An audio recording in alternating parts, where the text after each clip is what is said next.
Hey, it's Sam from Sugar Spun Run, and today we're going to be making fried apples. So I don't know about you guys, but I have a problem when I go apple picking in that I pick about 4 times more apples than I can actually reasonably use before they go bad. So this recipe is one that I like to make. It's super quick, it's very simple, and it is absolutely delicious. So you're going to need 2 pounds of apples to start. Weigh them before you peel them and core them. And then we're going to go ahead and start peeling them. All right, now when it comes to apples, I'm using Granny Smith apples today. These are a great choice because they are tart, but they're also nice and firm, which means they're not going to turn to mush while I'm cooking them. So while I wouldn't recommend using a soft apple, like Macintosh is too soft, they just become soft really quickly, you could use a more sweet apple. So like Honey Crisp or Gala apples, those would work fine because they're nice and firm. But because of the sweetness, you may want to reduce the sugar just a little bit in this recipe. It's quite adjustable to your taste. It doesn't really have that much sugar to start, honestly, and if you don't reduce the sugar even with a sweeter apple, it's not going to be like knock you in your face sweet. So when I do have a ton of apples like this, I also really love to make my apple crisp. It's a great way to use up some apples. Maybe I should refilm that video, that one's pretty old. And I'm peeling these apples. If you wanted to leave the peels on, you could, but apple peels tend to stay pretty tough. So even though we're cooking them, they're not that pleasant to eat. The peels, that is. All right, I'm gonna save these apple skins for my chickens. Get a nice little snack. Let's go ahead and cut these apples. So I aim for, we're gonna cut and core them. You can use one of these fancy little cutters, but it makes the wedges a little bit too thick, so we're going to cut them in half again afterwards. You don't want the apple slices to be too thin, or what's gonna happen is they are gonna turn to mush before your sauce that we're frying them in has caramelized nicely. It'll make the sauce a little too thin. So you wanna keep them a little bit thicker. That way the apples are appropriately tender without being mush. I'll measure that just to confirm. I like to give you guys an exact measurement. This is a 1/2 inch thick. And we will use the magic of editing, that way you don't have to watch me cut every one of these apples. And look at that, our apples are prepped and ready to go. So let's do that again and bring our stovetop into view. Look how easy that was. And over here, you're going to need a large skillet. I'm using a 10-inch cast iron skillet.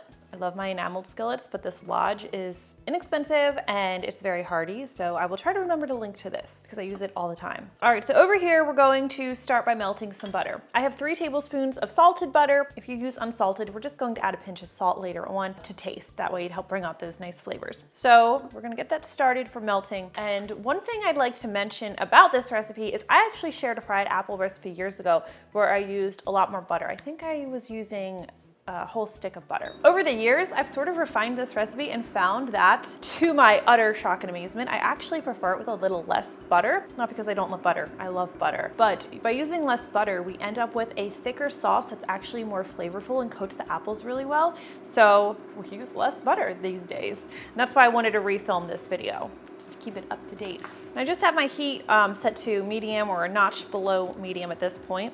And once that butter's melted, I'll add my sugar. We are doing 1/4 cup of granulated sugar, as well as 1/4 cup of firmly packed light brown sugar. We're also going to add our cinnamon here. This is 2 teaspoons of ground cinnamon. And if you had used unsalted butter, you'll just want to add a pinch of salt here as well. So let's stir this in. We want all that sugar to be absorbed and start to melt a little bit. Once I get everything combined, I'll usually stir it and cook it for like another 30 seconds longer. So things start to look a little more liquidy. Keep stirring it because you don't want it to burn. I'm going to cut my lemon real quickly. I'll need this momentarily. All right, so after like 30 seconds of cooking that sugar, I'm gonna go ahead and add my apples. And I also like to add like a tablespoon of lemon juice. I just spritz that over the apples. Let's get everything nicely mixed. This is cooking a little too fast for me, so I'm gonna turn down the heat just a notch. And what I wanna do is I wanna get all of these apples nicely coated. Well, it won't be evenly coated, but we'll get there. It won't be evenly coated at first. And that sizzling you hear is all the water from the apples as well as that lemon juice. All right, so we're just going to cook this, stirring it frequently, and how long it takes is going to depend on a couple different factors like your specific stovetop heat, the pan you're using, the thickness of your apples. So what I like to advise is just cook them until they're tender when pierced with a fork. You know, when they're a texture that you would enjoy chewing. So for me, this usually does take around 10 to 15 minutes. The apples will get nice and tender, and that syrup or sauce that they're in is going to get thicker. and it thickens even more as it cools. Then how do you serve these apples? You can enjoy them plain as is, or my preference is to serve them with ice cream. It's kind of like a crustless apple pie.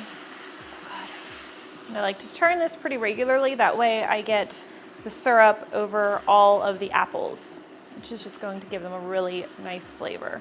It smells amazing in here right now. Let's do our fork test. Oh yeah, that pierces perfectly. So we can remove these from the heat. I'm just gonna turn off the heat for now. And you will wanna let these cool a little bit before you eat them because they're super hot. But I'm gonna go ahead and plate them. And I think I already mentioned that this sauce is going to thicken a bit as it sits. Oh yeah, this looks so good. Add a little bit more. And as I mentioned, I topped mine with some vanilla ice cream. Oh, and then you can take some of that syrupy sauce, just drizzle it right on over that. Oh, so good. All right, that is how you make fried apples. If you try these, let me know what you think. I always love hearing from you. Thank you for watching, and I'll see you next time. Will I burn myself? We'll see. Ice cream will help.